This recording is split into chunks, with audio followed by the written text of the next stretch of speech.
Hello and welcome back to Stories on the Hill. My name is Genevieve and today I'm going to be reading to you from a version of one of my favorite books actually, The Boxcar Children by Gertrude Chandler Warner. And today we are on Chapter 5, Housekeeping. So go ahead and get comfortable and we'll get started.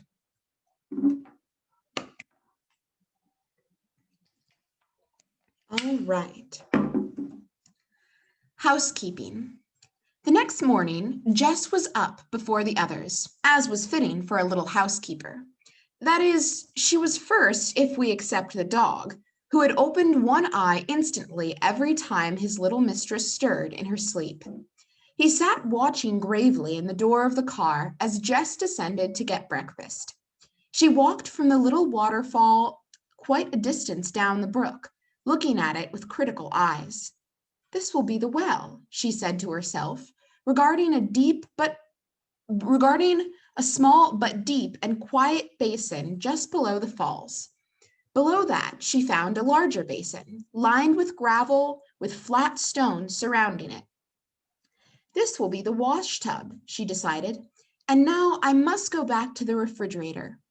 This was the strangest spot of all, for behind the little waterfall was a small, quiet pool in which Jess had set the milk bottles for the night. Not a drop of water could get in, but all night long the cool running water had surrounded the bottles. They were now fairly icy to the touch. Jess smiled as she drew them out. "Is it good?" asked Benny's voice. There he sat in the door of the car, swinging his legs, his arm around the shaggy dog. "It's delicious," declared Jess, "cold as ice." She climbed up beside him as she spoke, bringing the breakfast with her. The other two children sat up and looked at it.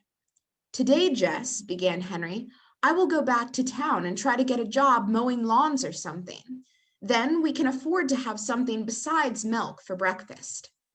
Milk suited Benny very well, however, so the older children allowed him to drink rather more than his share. Henry did not waste any time talking. He brushed his hair as well as he could without a brush, rolled his sleeves, and started for town with the second dollar. "Glad you've got a dog, Jess," he called back as he waved his straw hat. The children watched him disappear around the curve and then turned to Jess expectantly. They were not mistaken. Jess had a plan. "We'll explore," she began mysteriously. "We'll begin here at the car and hunt all over these woods until we find a dump." "What's a dump?" inquired Benny. "Oh, Benny," answered Violet, "you know what a dump is. All old bottles and papers and broken dishes." "And wheels?" asked Benny interestedly. "Will there be any old wheels?" "Yes, maybe," assented Violet. "But cups, Benny. Think of drinking milk out of a cup again." "Oh, yes," said Benny politely, but it was clear that his mind was centered on wheels rather than cups. The exploring party started slowly down the rusty track, with the dog hopping happily on 3 legs. The fourth paw, nicely bandaged with Jessie's handkerchief, he held up out of harm's way. "I think this is a spur track," said Jess.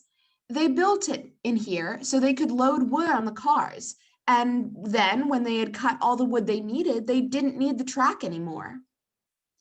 This explanation seemed very likely, for here and there were stumps of trees and decaying chips.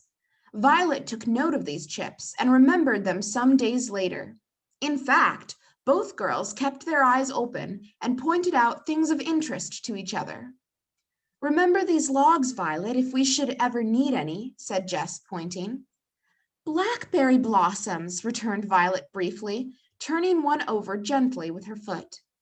"Big flat stones," remarked Jess later on, as they came upon a great heap of them. Here the track came out into open sunshine, and broken pieces of rail showed clearly where it had joined the main track at some point in the past.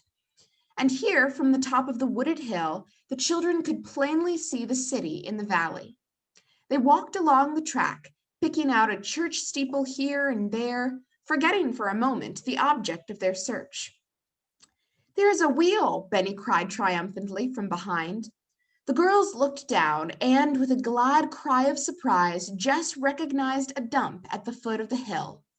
They found it not composed entirely of ashes and tin cans either, although both of these were there in great profusion. It was a royal dump, containing both cups and wheels. "Oh, Benny," cried Jess, "if it hadn't been for you." She hugged him, wheel and all, and began turning over the rubbish with great delight. "Here's a pitcher, Jess," Violet called, holding up a perfect specimen with a tiny chip in its nose. "Here's a big white cup," said Jess delightedly, laying it aside. "Want a teapot, Jessie?" inquired Benny, offering her an enormous blue enameled affair without a handle. "Yes, indeed," cried Jess. "We can use that for water. I've found 2 cups and a bowl already. And Violet, we ought to be looking for spoons too." Violet pointed without speaking to her little pile of treasures. There were 5 iron spoons covered with rust. "Wonderful," pronounced Jess with rapture. "Indeed it is doubtful if collectors of rare and beautiful bits of porcelain ever enjoyed a search as much as did these adventurers in the dump heap." Benny actually found 4 wheels, exactly alike, probably from the same cart, and insisted upon carrying them back. To please him, Jess allowed him to add them to the growing pile. "Here's a big iron kettle," observed Violet, "but we won't really cook with a fire, will we, Jess?" "We'll take it back, though," replied Jess with a knowing look. "We can pile lots of dishes in it." They could and did, but not until after Benny had discovered his beloved pink cup. It was a tea party cup of bright rose color with a wreath of gorgeous roses on it, and a little shepherdess giving her lamb a drink from a pale blue brook. It had a perfectly good handle, gold into the bargain. Its only flaw was a dangerous crack through the lamb's nose and front feet. Jess made a cushion for it out of grass and laid it on top of the kettle full of treasures. All the things, even the wheels, were laid on a wide board which the 2 girls carried between them. Can you imagine the dishwashing when the gay party returned to the freight car? Children do not usually care for dishwashing, but never did a little boy hand dishes to his sister so carefully as Benny did. On their hands and knees before the clear, cool little wash tub, the 3 children soaped and rinsed and dried their precious store of dishes. Jess scoured the rust from the spoons with sand. "There," she said, drying the last polished spoon. The children sat back and looked admiringly at their own handiwork, but they did not look long. There was too much to be done.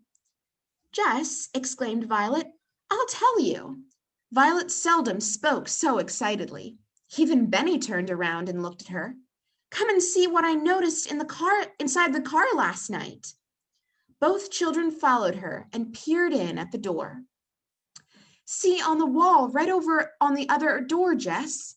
Now all Jess could see were 2 thick chunks of wood nailed securely to the closed door opposite the open one. But she whirled around and around as fast as she could, clapping her hands.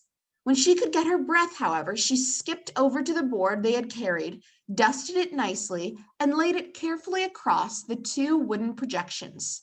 It was a perfect shelf. "There," said Jess.